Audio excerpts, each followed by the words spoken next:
তুমি সিকিউরিটি গার্ডের জব, তুমি আমাকে কি বলছো এতদিন? মিথ্যা কথা বলছো তুমি আমার সাথে। তোমার সাথে আমি এই ধরনের রিলেশন করছিলাম, এরপর দিন তুমি আমার সাথে মিথ্যা কথা কেন বলছো? বলতো কি শুনে তোমার কথা আমি তোমার একটা কথা শুনতে চাই না। তুমি যে বাড়িতে আমার সাথে মিথ্যা কথা বলেছো, আজকে আমার ফ্রেন্ড আমাকে কিছু সেন্ড করেছে, সিনেমা দেখতে তোমার সামনে আমি হাসি পাচ্ছ বললাম, আমাকে সবার সামনে ইসলাম তুমি বললা, তুমি যে চাইছিলে আমার সাথে আসতে, মানে এখানে কে জানবে? আর জানার কে বাকি আছে? সবাই জানুক না।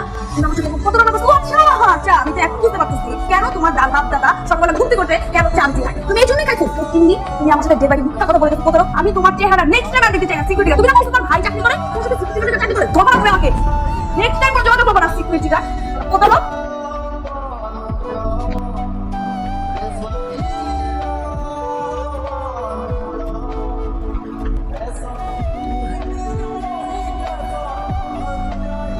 আমার কেন জানি মনে হইতেছে ও ওই দিন কিছু একটা আমাকে বলতে চাইছে। আমিও রাগের মাথায় কারো কথা শুনি না। সবার সামনে যেভাবে রেস্টুরেন্টের মধ্যে চিলাইছি, আমি রেস্টুরেন্টে তো ঢুকতে পারবো না। ওকে যাবার আমি জিজ্ঞেস করবো, কিন্তু ওই বা কি মনে করছে যেভাবে ইনসাল্ট করছি আমি ওকে সবার সামনে। কিন্তু কিছু একটা আমাকে বলতে চাইছিল। এত দিনের রিলেশন, কিছুগুলো তো চিনি আমি ওকে। ও অনেক ডিফারেন্ট। আমার কাছে কেন জানি মনে হচ্ছে এর পিছনে কোনো একটা রিজন তো আছেই অবশ্যই। তুই এখনো এই চিটারটাকে নিয়ে বসে আছিস? বুঝলাম না আমি কি তোর একটা ফালতু ছেলে কাজ করে সিকিউরিটি গার্ডের, আর ভাবতালে কোন যেন ভিআইপি আসছে, আর এই ফালতু একটা ছেলের কথা মনে করে তুই এখনো মন খারাপ করে বসে আছিস। আমি বুঝলাম না তুই এমন কেন করছিস। না কথা ওই জায়গায় না। হ্যাঁ ও আমাকে যে কথাটা বলছে এতদিন যাবো যে অন্য জব করে কিংবা অন্য কিছু করে প্রবলেম ছিল না। ওই যে গাড়িটা যদি আসলে করে থাকে যদি আসলে সত্যি হয় তাহলে খারাপ, আসলে খারাপ করছে। কিন্তু মনে হচ্ছে কিছু একটা খারাপ কাজ। কালকে ঠিকাদের জন্য তৈরি করে আপনি মন খারাপ হয়, আর যদি এতই কল দিতে মন চায় তুই তাহলে কল দে, ফোন করো ওকে। হ্যাঁ আমি তো ফোন করতেই চাই। তোর মধ্যে কি আর কোনো পরিস্থিতি রাখছি আমি? ফোন করি বা কি বলবো?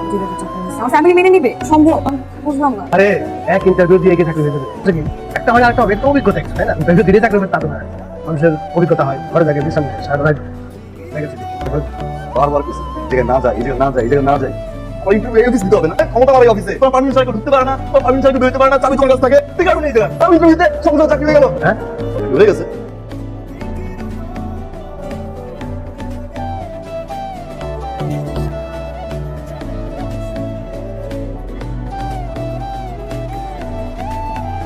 ইন্টারভিউ তো দিয়েছি কি প্রশ্ন করছি? প্রোগ্রাম দিয়ে বললাম এমনি সিকিউরিটি গার্ড তোমার কি সব প্রশ্ন করছি।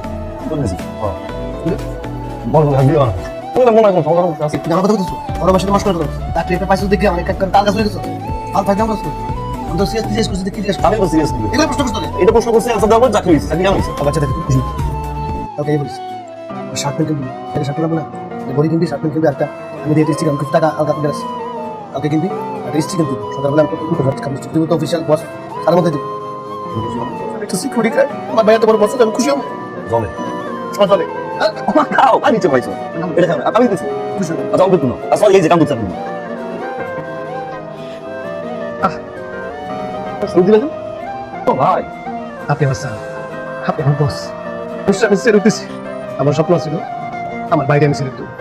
আমার ভাই আমার বস, আমার বস আমি ছেড়ে উঠতেছি। আমার আমার দায়িত্ব পালন করতে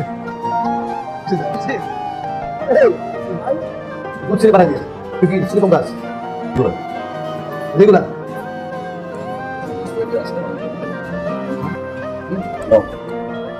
ঠান্ডা কেন? ঠান্ডা কমে যাচ্ছে, কবি আবার ঠান্ডা করে দেবো। কফি তো দিছে আইসক্রিম ঠান্ডা, আর এটা কোন কফি কফি একটু ঠান্ডা খাই। ওষুধ কি অবস্থা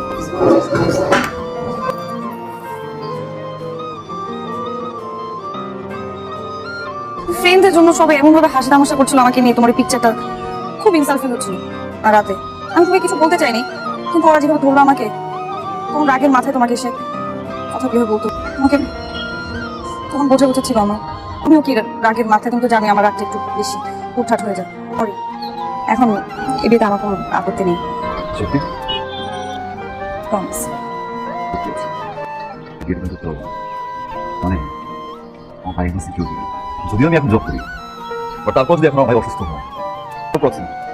ও আরেকটা বিষয়, ওদিন আমি প্রক্সি দিয়েছিলাম, আমি সিকিউরিটি গার্ড ছিলাম না, কিন্তু কথাই শুধু রিলেশনশিপটা পুরোপুরি ছিল তোমার ফ্রেন্ডের উপরে। ফ্রেন্ডের কথা শুনলা, হাসাহাসি করে কি বলবো এটা শুনলা, তুমি কিন্তু একটাবার আমার কথা শুনতে চাও, তার বার ট্রাই করেছে। কিন্তু সুযোগ দেওয়া ফেসবুক থেকে শুরু করে হোয়াটসঅ্যাপ নাম্বার সব কিছু ব্লক করে রেখেছে। যা খুশি তুমি বলে ব্রেকআপ করে ব্লক করে রেখে দিল। যাকে আমি ভালোবাসছি জানতে পারবো যে আসলে একজন সিকিউরিটি গার্ড, সে আমাকে ছেড়ে চলে গেল।